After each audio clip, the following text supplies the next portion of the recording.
great. So our final speaker for the evening is Len Lipkin, who's the founder of Philly School Search, which is an already existing online blog for parents sharing the process of searching for schools in greater Philadelphia. And I mentioned this when I started, I wanted to mention it again. We think that this young parent's perspective is something that all of us, whether or not we're interested in policy and politics or entrepreneurship and innovation, or are parents or considering becoming parents, it's something that all of us kind of have in common as a common thread. So we wanted to be sure to sort of end with that in terms of opening presentations. And so I will turn it over to Len.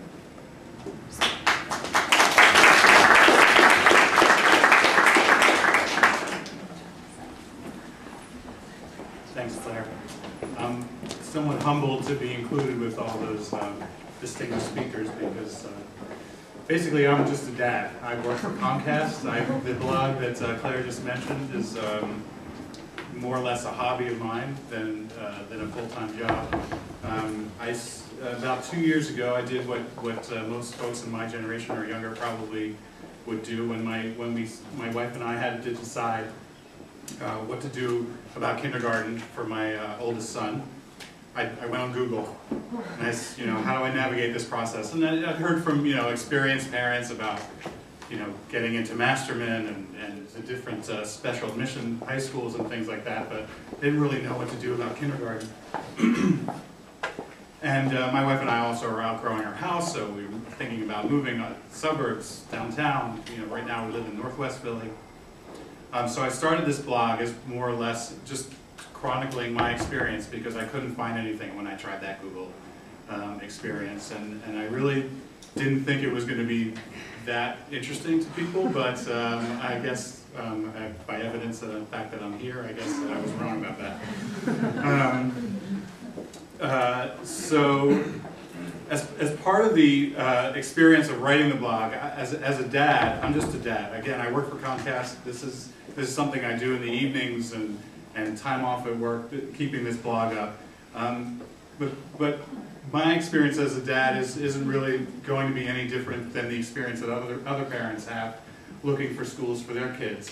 Probably the one thing that I get to hear that most of you wouldn't, other parents that might be going through this process, is that through the experience of writing the blog, I've gotten to hear from a lot of parents who are happy to vent to me about the school choice process and all the hoops that you have to jump through and what realistic expectations are. And I don't know how many of you are parents of 2- or 3-year-olds that are about to go through this process, but for kids that are about to enter kindergarten, there's a 2-year period for the parents that just basically is one long anxiety stream of what are we supposed to do about this. And you hear about transfers and you hear about charters and you apply to the charters, and if any of you have seen the Waiting for Superman movie, it's exactly like that if you attend one of those charter lotteries.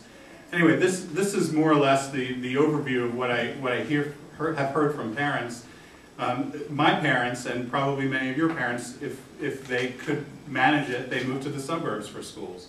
And it was sort of an easy choice, and they followed wherever their friends went. And I'm Jewish. A lot of Jewish folks moved to Elkins Park, and that's more or less what they did: get out of the city. But our generation, and I'm flattered to be included in a young Philadelphia event, but our generation isn't sort of willing to stand for that, right? Our generation wants to stay in the city, and they want that urban lifestyle, and yet they want to have those great schools for their kids as well. So then there's this whole process. I won't read that right there, but this sort of the default option is public school because I went to public school. A lot of you went to public school. It's just sort of that's an expectation. Then you visit a school and maybe it's not quite as nice as you thought it was going to be, and then you say, oh, well, charter, or maybe you'll think about those schools, whatever. You go back and forth, and there's a lot of that. That's where the anxiety comes from.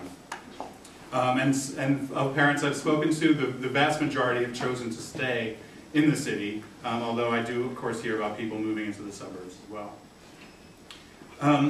So obviously public school is the preferred choice there. Obviously free is a good thing. People want to be engaged in the community. People want to walk their kids to school. They want to live next door to kids in the school and not really be part of a busing system or have to drive, that sort of thing. There is that sort of conflict, though, that parents have when sort of wanting the best and wanting something better for your kids than what you had, if you were a suburban public school like myself, you know, trying to reconcile that with what the public schools might have in Philadelphia.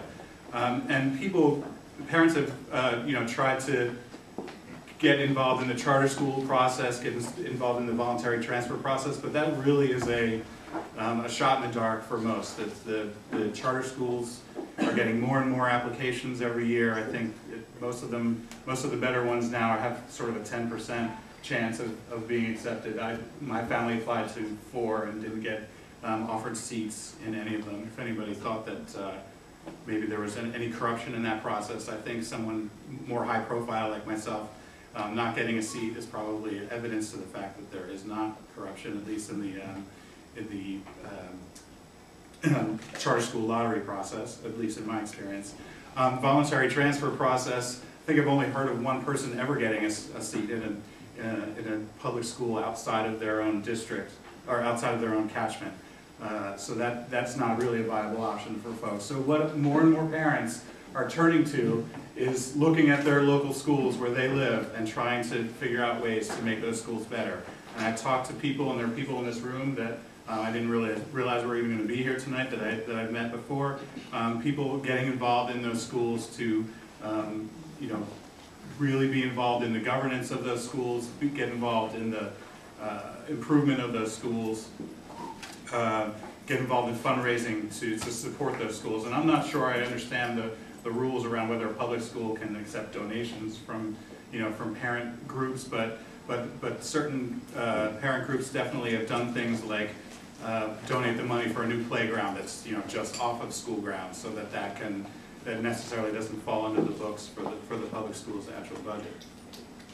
And I really see this as something that's growing exponentially in the city. And what I think I see coming next is that some will move to the suburbs, but I think all these grassroots organizations, there's an awareness, whether it's the internet or just knowing people that are getting involved in that, and you have parents that are working to work on their specific neighborhood schools. There's efforts underway in South Philadelphia, in West Philadelphia, all over the city really.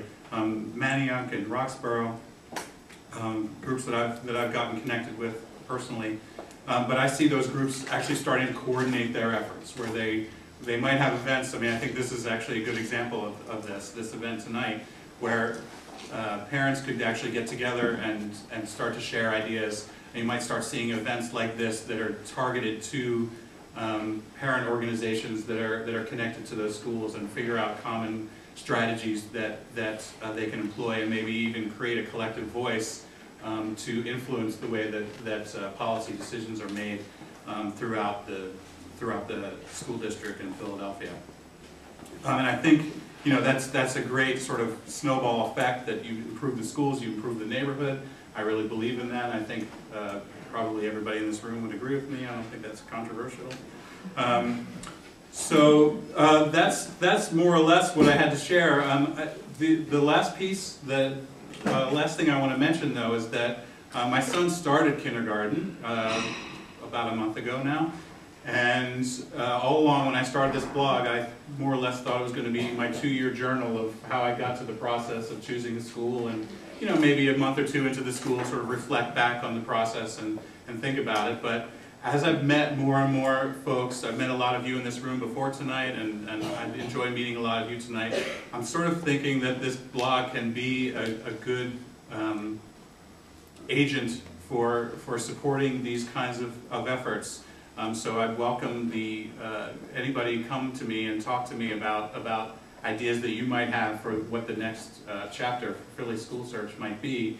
I'm considering a career change even, and I'm really loving this process, and loving the experience of talking to parents and working for better schools. So if you have any ideas, certainly let me know, and I'd love to be involved in this process a little bit more, and see what we can do to make schools better in the city. So anyway, thanks.